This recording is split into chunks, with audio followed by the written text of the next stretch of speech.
Today on the show, we have a fantastic interview with Dave Mattingly of the Christian Gamers Guild. Plus, I announced the winner of last week's giveaway, and we'll get to all of that right after this. I love working with other believers who enjoy their nerdy pursuits, and plus3tocharisma.com is one of my favorites. Producing top quality and affordable tabletop gaming supplies, owned and operated by a great Christian couple, they believe everyone should have the opportunity to have an epic gaming experience because everyone needs a charisma boost. Check them out at plus3tocharisma.com. Christian Nerds Unite and Plus3tocharisma are partnering together on a special giveaway, so stick around for the end of the show to hear how to enter. Now, back to the show.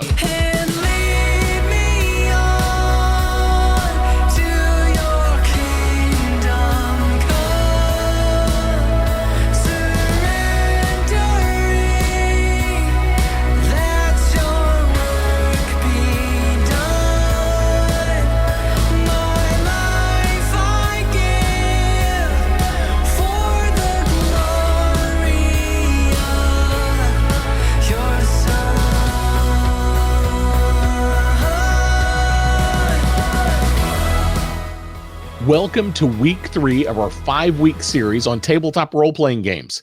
And this week, we have an interview with Dave Mattingly of the Christian Gamers Guild. And we talk about church services at gaming conventions. But before we get to the interview, I want to share just a bit of scripture with you. Let's look at Hebrews 10, 24 through 25. And let us consider how we may spur one another on toward love and good deeds, not giving up meeting together as some are in the habit of doing, but encouraging one another, and all the more as you see the day approaching. Now let's get right into the interview with Dave Mattingly. I am so glad to be here with Dave Mattingly of DaveMattingly.net and also of the Christian Gamers Guild. Dave, it's so great to have you. We are continuing our episodes about tabletop role-playing games. So just give us a little bit of background. Who is Dave Mattingly? I still don't know. They haven't told me. I'm trying to figure that part out. I can do and have done a lot of things, and I am excited to see what the future holds, just like I hope most of us are. Started off interested in art, then switched to math and tech. Got my major in math and computer science with minors in psychology and philosophy. Went to work for NASA as a teenager, writing space shuttle software. So I really was a teenage rocket scientist. You could make like a B movie title out of that or something. Met my wife down there in Florida, got married at a young age, finished up my degree, and along the way have done all kinds of things. Been doing tech for 35-ish years as the main day job. Apart from that, I have almost always had some kind of side thing that I'm doing, whether that's running my own consulting company. I was an author for a long time, started off in fanzines, then got hired to be editor-in-chief for a magazine, then kind of split out and doing several at a time. After that, moved into books and started a publishing company. We did a whole bunch of role-playing things, primarily science fiction and superhero, not a whole lot of fantasy things, because that's always been where I am, more the sci-fi and superhero kind of guy. And after doing a lot of role-playing games, moved out into novels as well. And I think over the 13 years that I was there before I stepped down, we published maybe 50 to 100 role-playing games and maybe 200 novels or so, something like that. Wow. And I stepped down from Blackworm, WYRM, the name of the company, back 6-7 years ago. My former VP now runs that out of Nevada, but under a new name, High Rock Press. He also is the leader of Indie Press Revolution, if you've heard of that, and a few other things. Fantastic. You've done a lot of different things. And I'm not even done. Well, and creeping around on your page, I believe you also in the past have been involved in the 48-hour film project. Oh, those are so much fun. Yes. I am a huge fan, and I have actually been involved multiple times just to get us a little extra connection. The two big posters on my back wall, I directed this one. It's a 48, and the other one back there, I helped edit. And I've directed 2 different 48-hour film projects, so absolutely a blast to do those kind of things.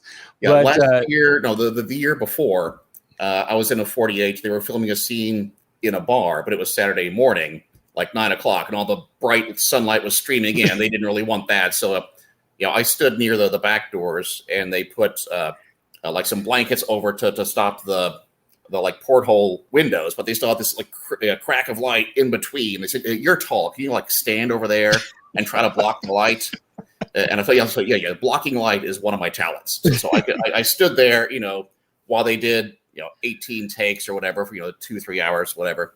But in some of the shots, I was actually visible, standing there by the door. So they gave me a credit as a bouncer. So I have actual experience as pretend bouncer. So don't start the thing, buddy. There you go. Well, tell us I've done a few others in the past. They're always fun. Oh, they are absolutely a blast. Well, we're talking about tabletop role-playing games, not movies. I'll have you on sometime when I talk about 48 sometime.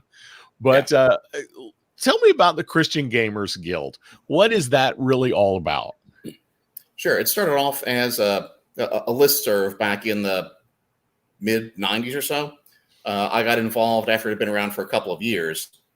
And it's primarily Christians who game, just sharing ideas and questions, meeting up with each other, whatever happens to work out based on where you are and things like that. Most of role playing is fantasy stuff, which isn't the part that particularly interests me. So all kinds of, hey, I'm doing this, D&D thing or Pathfinder thing, but that's great, but it's not really my bag. A lot of the scenario ideas and help like that. We did publish a small newsletter magazine kind of thing for a little while called The Way, the Truth, and the Dice. The thing that we have probably become most known for these days is what I've been doing is organizing the church services at Gen Con and Origins and some local regional cons. Been doing that for the past 20 or so years. At Gen Con, we, whatever the biggest ballroom kind of thing they can get, we'll usually 250 to 300 people at a service on Gen Con. And I was doing some research into church demographics a few years back. And I realized that the average church in America on a typical Sunday will get 75 to 100 people, sort of. Yep. Which means that our once a year Gen Con church service is actually one of the largest church services in America now. Yes. Yeah. Which was amazing to realize and a lot of fun. The statistics you're seeing are the same ones that I've seen for several years. Yeah. Yeah. That's super impressive. And what kind of, did you start that, or is that something that you kind of took over from someone else? I didn't start the Christian Gamers Guild, but the church services, yes, I was the one who started doing those. Yeah. So what started that? What made you think, what we need to do is we need to go ahead and have a service here at Gen Con or whatever, whichever one you started it at. Right. Well, that goes back a ways, actually. When I got married, I was an atheist. Growing up surrounded by the engineering and all that kind of stuff, and being such a nerd myself, that's kind of where I fell. My wife was a Christian, but I insisted we get married not in a church, but at the theater where we met up on the stage. And the director of that first play was also Justice of the Peace, and she married us. After that, went into business with some folks, and one of the guys was a Christian. And I've met a lot of Christians before, but mostly, judgy and preachy and angry and smug and whatever, not appealing at all. But this guy had, a joy and a peace and a faith and a love and an attitude of service that really started to appeal to me. And over the years working with him, I started to feel that call. We would go to a lot of business conventions together on the weekends, drive, carpool for, 8 hours, whatever it is, get a hotel and go to this big conference kind of thing. And most of the time they spanned into Sunday, and he would always invite me, "Hey, do you want to go to a church service?" Like, thanks, but no, I'll go ahead and pack up the room and get us ready, whatever. But as I started feeling like I really need to do this, so I said, okay, this time I'm going to go. So I went to a church service, and this was part of the convention, which there were a lot of Christians there. So my first church service had 3,000 people. I don't know. It was large by a lot of standards, I guess. Yeah. And I heard the altar call and went forward that first time, and that was it. I got baptized a couple of weeks later back at a church in home. He was from the same place I am, Louisville, Kentucky. But what's interesting is that God knew a normal Christian couldn't talk to me, so he imported a guy. This was an electrical engineer from Iran who led me to Christ. Yep. Oh, wow. Yeah. So we started going to a church at home, my wife too. And before long, she started getting involved in the sign language ministry. She loved that. She would get up front with the service and sign, mostly during the music part. And then one of the more skilled interpreters would keep up with the entire sermon. And sometimes they would switch off in the middle, things like that. She was doing that for years. And I realized that, she is actually speaking to an entire nation of people living right here among us that most of us cannot communicate with. So I pulled back from the things I was doing at church, helping with the Easter pageant, working in the nursery, stuff like that. So she could devote more time, and I would just take care of the household stuff and things like that. So she could reach people that I was not able to reach. Mm-hmm. Several years later, her health got to the point where she could not continue to do that. But that's when I realized, I've been going to these game conventions. I've been writing and publishing and playing for a long time. I can speak to a nation of people living right here among us that most people can't talk to either. Yeah. So that's when I realized, there are Christians at these big game conferences. So you're usually faced with a decision of either, skipping that week or going to try to find a church in the city where you are. And maybe it'll work for you, maybe not. Or just leaving and skipping the Sunday of the convention. So I figured, we can go ahead. There are going to be some of us there. So anybody who wants to can get together with us and we'll have a church sermon. I had no experience as a preacher. I can't sing at all. My wife would sometimes say I'm a jailhouse singer. I'm behind bars and I have no key. But despite that, put in Origins was the first game conference where I held one like this. And I think that first one we had 2 musicians and me and one person who came in to the wrong room looking for advanced chess tactics. But she stayed, and we had a great service, despite me not being able to preach or sing. We are imperfect vessels, but God does what he can with the people that are there. Absolutely. Yeah, I'm a man of unclean lips from the people of unclean lips, but here I am, send me. So nobody else was doing it. I thought somebody should, so I started it. After that, I started doing the same thing at Gen Con, and over the years, it's gotten to fairly large. Sometimes I'll preach to 3 people, sometimes 300 or 400 or whatever happens to be there.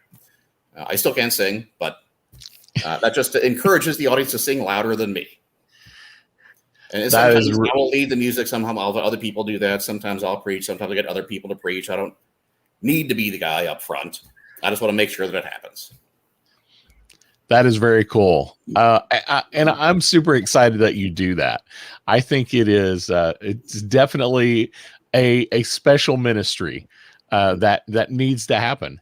And so when you're, we're talking about the Christian Gamers Guild, and you talked about, it's a lot of people putting in ideas and asking questions. Everyone involved is a Christian to some extent. Do you see a lot of people curious? Not everybody is, right? Or curious. So do you see a lot of people putting Christian elements into their games, or do you see it more of a group of Christians that enjoy playing games? It's probably primarily the second, because we enjoy whatever we do. Whatever your hand finds to do it with all your might, as for the Lord. And there, well, put it this way: a friend of mine once told me he has a full-time job and a part-time job. His part-time job is only 40 to 50 hours a week. His full-time job is serving the Lord. That is all the time. He works at his full-time job even when he's at his part-time job, or when he's with his friends or family or church or whatever. But that is what he always does, because that's who he always is. And that's back to the first one. Do we insert Christian elements into our games? I mean, how can we not? It is who we are. It is part of us. It's going to come through in anything that we do at any time. So it would be really hard to not put Christian elements into a game. Are you actively playing right now? I am. I'm in 3 games right now, 2 online and 1 in person that just restarted maybe a month and a half ago or so. And I do at various conventions, run games or something, and play some here and there. Are you a DM or are you more of a player? Primarily, I would run the games.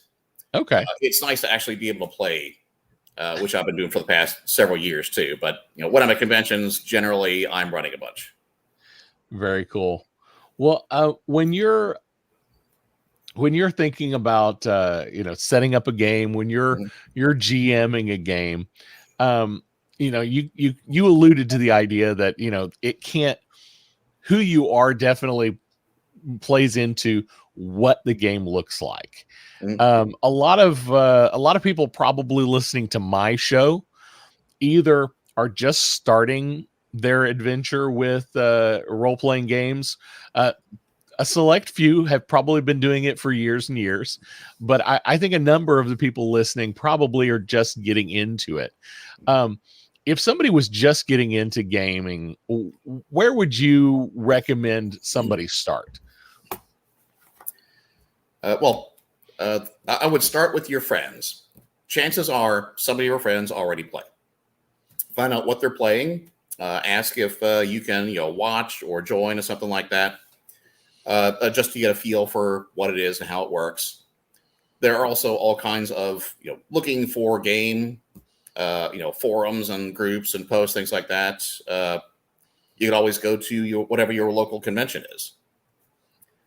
Or you could go to one of the major ones too, but you wouldn't necessarily find somebody local.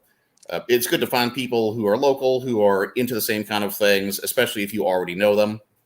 And maybe you'll play science fiction, might be fantasy, might be modern day, might be superhero, might be absurdist or comedy. It could be all kinds of things.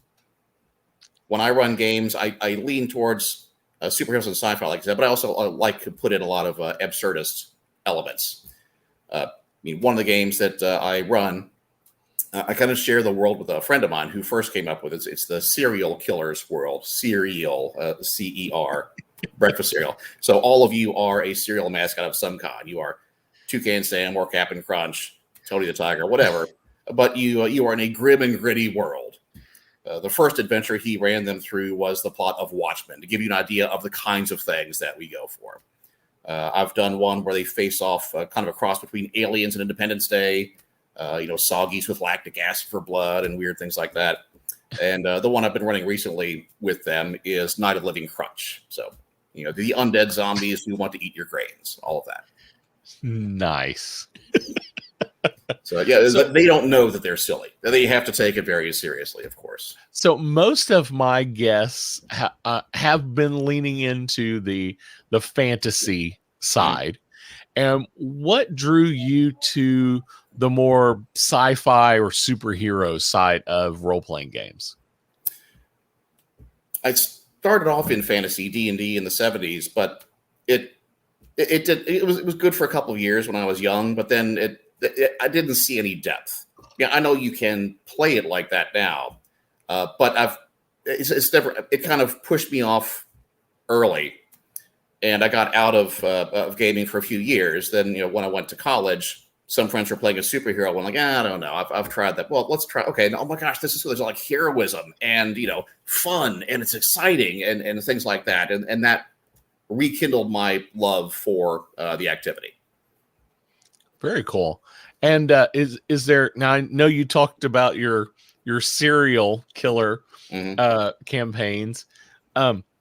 Is there a particular game that you really like in particular, or is there a particular gaming system that you prefer? The system that what I would call my native system is Champions, or also called the Hero system. It's been around. They just had their 40th anniversary a couple months back. I played Champions in the late 80s. Yeah. And it is a universal system. You can use it for any genre that you feel like, even a goofy one. And when I ran the company, we published a whole lot of Champions supplements and other superhero things, Beats and Masterminds, and a few other ones here and there. I play a lot, and the flavor of what you're after will often let you decide what's the best system. Fate is fun, or the Dresden Files is also a very fun one. Kind of limited in the focus or the capacity of what it can do, but it's very narrative driven, and they have good mechanics for social interactions or mental or spiritual things, as well as blowing up monsters, things like that. Kids on Bikes is another one that is more recent, but has some interesting mechanics, and it lets you do Stranger Things types of stories as well. I've actually just recently heard about Kids on Bikes. That one's a fairly new one for me. So I didn't find out until a few months ago. They also now have a magic supplement, Kids on Brooms. I picked it up, but I hadn't read through it yet. That sounds really fun. Nice. So what I like is that but mechanically, since you are kids, you take each of the 6 dice types, and those are your stats. Like, you're a D20 in one thing, you are really strong, but you're also a D4 in something else. You're really slow, or whatever it is. You can't really be average. Yes, that is a really interesting way to approach it, because you're still growing into who you are as a person. I like it. That is fascinating. Okay, so that kind of leads me to one of my other questions that I've asked all of the people I've interviewed for this series. There are some interesting game mechanics that are out there that are a little unusual, that are either a different way to roll dice, like you were just describing, or are completely different. There's no dice involved. Is there a particular game mechanic that you just really, really think is unique and special and you really like? One of my favorite fits for setting and world is the very first Star Wars role-playing game from West End, sometimes called the D6 or WEG system. Yep. 2 of the things they included there mechanically, I just loved. One is that if you are a Wookiee, then only one other player can understand you, and will always have to interpret back and forth. You can understand what everybody's saying, but only one person can be your interpreter. And the other one is the Kid was one of their templates.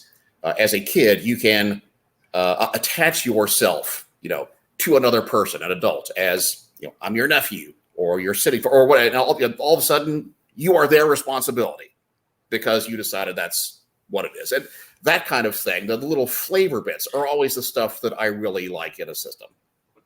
So it sounds like different from the other ones. So it sounds like you really like backstory. And that's another question that I have asked a lot of my guests so far, is when you are creating a world, or you're creating a new character, how far do you like going into the backstory, the setting, before you get into the game? If I'm running or playing? Both. Okay. If I'm running, I want to know certainly enough. Have a fairly firm grasp of where they are, what the world is like, and then what their opposition is up to, that kind of stuff. I try not to get too terribly detailed because I like to let the players dictate as much or more of the plot and mechanics of the world things than I do. I can wing an entire 4-hour session with no prep, and that's how I like to approach a lot of things. I want to know just enough to get it done.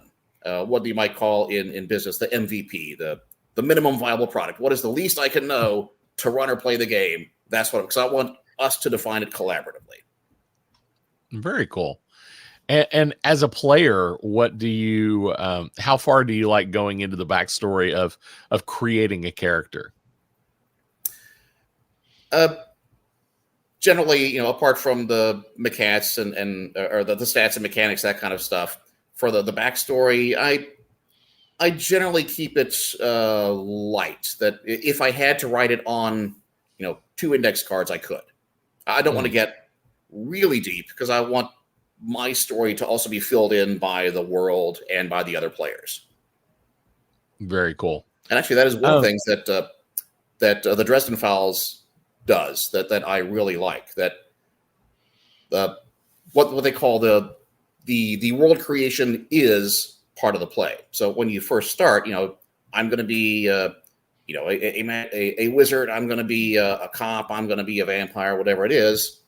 But you start with only part of your backstory done because each of you has to pair up with others and have like a side adventure before we even start. And then, by working with others, that's when we did this thing together. So we have this connection. And that's when I discovered this other thing about myself, that might give me a new power or new aspect to me, something like that. So that, before we even start the game, you're already a cohesive unit with all these, in jokes and whatever it might be between everybody. So you building the relationships between you is just as important as what happens when you start. Now, you talked about you were a publisher for a while and did a lot of role-playing game publishing. When you're running games, do you prefer using a set scenario that someone has written, or do you prefer doing kind of the homebrew, I'm going to make up the story, the plot of my story myself? I know you just said you can do it off the cuff, but what do you prefer? I like to, it kind of depends on which game, which group I'm aiming it at, that kind of thing. But generally, I don't run from books. I have. Is there a reason? Well, like with the 48, the spontaneity really makes the game interesting. I've done some improv over the years too, and that keeps the brain working and the gears turning and keeps things fresh and exciting. It helps us all to recapture that sense of wonder at the world that we're living in, the real one and the one that we're creating in our imaginations. One game that I sometimes run is the Monster Hunter All-Stars. So you've got, Ash and Buffy and Hellboy and Constantine and Ghost Rider, all these, teaming up against, Lopan and the Kurgan and the Scorpion King. And so you have all the heroes that fight monsters, and all the monsters, they have their own all-star teams. And depending on who of the dozen or more characters is picked, that lets me know how they start as a team, what they're doing, who they're up against, things like that. I like to discover as we go. So, Dave, I wanted to bring up something that might kind of be a sensitive subject. I know not too long ago you lost your wife, and I'm so sorry for your loss. And these are tragedies that happen in everybody's life. Mm-hmm. But how has that affected you and what you do? Was your wife involved in your gaming life before? She was not. She was always the actress, singer, dancer, performer type, and all this sitting at a table and pretending stuff. She tried a couple times. It really wasn't her thing. So just like me being a total tech nerd, she said she would just smile and nod when I got into technobabble things. Okay, whatever. My wife is the same. And we, always try out our best to understand and support each other, things like that. She was very involved in helping the deaf earlier, as I said, but then after she couldn't do that anymore, she started focusing a lot on the homeless. And every week I was there helping sort and stock things and loading up the van and all of that kind of thing. But yeah, gaming wise, she was never really a big part. Just that she knew, especially once I started doing the church service, that it had an impact, and this was part of a ministry that I happen to enjoy, because we should all enjoy what we do. Absolutely. And how has that loss impacted you? Well, for the first, maybe 2-3 months, it was primarily logistical, trying to take care of things, and, the insurance and will and organizing a service and all that kind of stuff. Now that we finally had a memorial, and all the paperwork seems to be almost entirely done. So like, one more thing for a secondary court hearing kind of thing. Now that all of that is out, now it's just me in the house. My son moved out in April, bought his first house at age 24. Way to go! Better than I was doing at that age. Wow, I know. But now it's just a matter of me trying to figure out what is next. I don't know. We were married actually 2 days ago. Would have been our 33rd anniversary. Wow. And I've been married well over half my life. So what is next for me? I'm still trying to figure that out. I'm open to whatever's coming along. Good to hear. Well, going back to gaming just a little bit, what does the Christian Gamers Guild have any big plans? I know COVID kind of put a hiatus on a lot of conventions, and we're just starting to see things open up. I know, like San Diego Comic-Con didn't happen live this year, and they went virtual once again. But they're looking at something in November now. How has that affected the gaming conventions? Origins and Gen Con are both happening in person this year. They are I think the two largest tabletop gaming conventions in the country. But since they both shifted towards later in the year, that means they're only 2 weeks apart, which most people can't go to both. And then like Dragon Con is like right after that. And this year, all the things are scrunched in together. So we're going to have to kind of pick and choose. But I am going to be at both Origins and Gen Con. We do have the church services on the schedule already. So I haven't decided yet who's going to be doing the preaching and music. I haven't reached out to my usual folks yet. But, we will go on and do our thing like we always have. So if someone, let's say someone had a local convention, a smaller convention that, but it did go over the weekend and had a Sunday. How would you recommend if they wanted to see about starting a service? How would you recommend they start that process? Who would you say they need to talk to or contact, or do you think that should look like? Well, most events have some kind of event submission, a policy, or here's the form you fill out. Whatever, is this going to be a game? Is it going to be a demonstration? Going to be a contest or tournament? Is it going to be a seminar? I'll usually call it either seminar or other, something like that.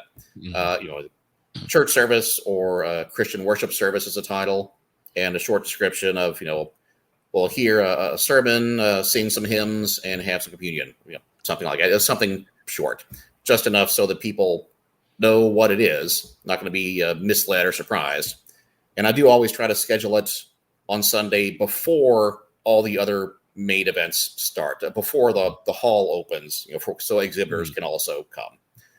I used to have it the first couple of years. It was at 10 o'clock, and the exhibitors were like, "Oh, yes, that's when the hall opens. I would love to be there, but I can't." So now we always have it before all the big things start going, and make sure people have enough time to get to their tables or to their 10 o'clock events, whatever. So I usually try to end around 20 till, something like that. But I would recommend, say, I would like to do this thing. Here is the title and how many people, we can support. And no, they don't need to already know the rules, because things like that they'll usually ask because they're looking for games a lot of times. Yeah. Fill it out as best you can. And if you know them, say, hey, I just submitted this thing. It's the first time. It happens a lot at other, events and conferences. This is, it's not pushing anything. If somebody is there and they are a Christian, they're welcome to come. And since, there are a lot of different people and from a lot of different faith backgrounds, how do you handle that kind of thing in your services? Do you try to plan an ecumenical kind of service, or do you just kind of follow your faith background and let everybody accept it as it is? So like dual at 10 paces kind of thing, mine versus yours. No, it's as non-denominational as I can. And at least when I'm preaching, I'll generally try to theme the sermon based on what we're there for, or something that we all like or have in common. The news did a featurette when I did an Infinity War sermon at a convention, a while back. Or might preach about zombies or aliens or pirates, something like that. Just like your normal Sundays, right? But I want to have something that I always make sure at least one of the songs is one of the old. So no matter what you're from, you're going to know, Amazing Grace or How Great Thou Art, or there's going to be one that everybody knows, no matter what church kind of a background you have. And sometimes some of the newer ones, sometimes more hymns. It just kind of depends what mood I'm in or how I'm inspired, I guess, at the time. But the sermons are usually not so light that it feels like you're listening to, some kind of not a motivational speech. There is some meat, not just milk, but yes, not enough to push anybody away. Gotcha. Very cool. Well, I'm excited about what you do. I love the idea of, bringing a church service into the gaming convention. And I have been on the email list for the Christian Gamers Guild for quite some time, long before you and I met, actually. Yeah. I'm absolutely just a fly on the wall. I hardly ever post anything in the email list, but for those who are interested in getting involved, how do they get involved in the Christian Gamers Guild? There is, if you go to the website, christian-gamers-guilds.org, there'll be links there to the Facebook group and the email list, things like that. Just hop on the email list, introduce yourself, or on the Facebook page, whichever it is, and tell us, what kind of games you like and where you are. And, there's like 4 of us that live in your city. You get together and hang out or play a game or two. We started out primarily role-playing games, but all kinds of card games and board games and war games and LARPers, whatever. Whatever kind of game you like, come and hang out and talk with us. Fantastic. Well, Dave, it was great talking to you today. And I look forward to our friendship in the future. Sounds excellent. I was kind of hoping to grow my enemies list, but I guess I'll slide you into the friends column. That sounds great. It was great talking to Dave Mattingly about the Christian Gamers Guild. And I put links to his sites down below in the notes, so go check them out. And I've also included some other links to resources and products you might be interested in. Now it's time to announce the winner from this past week's +3tocharisma.com giveaway and talk about this week's giveaway. Each week, our sponsor, +3 to Charisma, will have a special prize for one lucky winner. To enter, go to +3tocharisma.com/+3 giveaway. Winners will be chosen randomly on Sunday afternoons at 2 p.m. Pacific time from all entries and will only be announced on the podcast. So don't forget to listen in each week to see if you won. The final week, we will give our grand prize away. Prizes can be shipped worldwide, no purchase necessary, must be 12 years or older to enter. The giveaway is not sponsored or affiliated with Facebook or Instagram in any way, void where prohibited. And the winner of the journal and dice set is Jacob Bentley. Jacob Bentley. Jacob, please send an email to +3tocharisma@gmail.com to claim your prize using the same email address you used to enter the contest. Put CNU podcast winner in the subject line and include your contact information and your shipping address. And +3tocharisma will get that prize out to you as quickly as they can. Now, this week, +3tocharisma.com is giving away a tabletop gaming package, including one set of black marble 16mm dice, a 3D printed dice tower for 30mm dice or smaller, and a wooden rolling tray in ebony with a black sparkle felt interior. +3tocharisma says this is their most popular gaming package. It includes everyone's favorite ebony stained wood rolling tray with our black sparkle felt interior. Our trays are extra special as they have a layer of foam under the felt to give you the perfect cushioned roll. These trays are perfect for gaming, storage in between games, and traveling gamers. Their dice towers have a brick exterior design and are specially designed for compact spaces and traveling gamers. They are sturdy and durable and roll like a champ. And the set of 7 acrylic polyhedral 16mm dice are in black marble. And we all know great dice are a must for any gamer. So go enter at +3tocharisma.com/+3 giveaway. That's +3tocharisma.com/+3 giveaway. And we'll announce the winner on the podcast next week. Well, that's all I have for you today. Don't forget to go like, subscribe, follow, click all the links. And you can find us on most social media platforms at Christian Nerds Unite. You can also find all of our links at christiannerdsunite.com, including our link to our YouTube channel. And while you're there, click on the support tab. Check out our Patreon. We would love to have you as a supporter. Before you go, I want to leave you with this blessing. Lord Jesus Christ, send us out with confidence in your word to tell the world of your saving acts and bring glory to your name. Amen. We'll see you next week.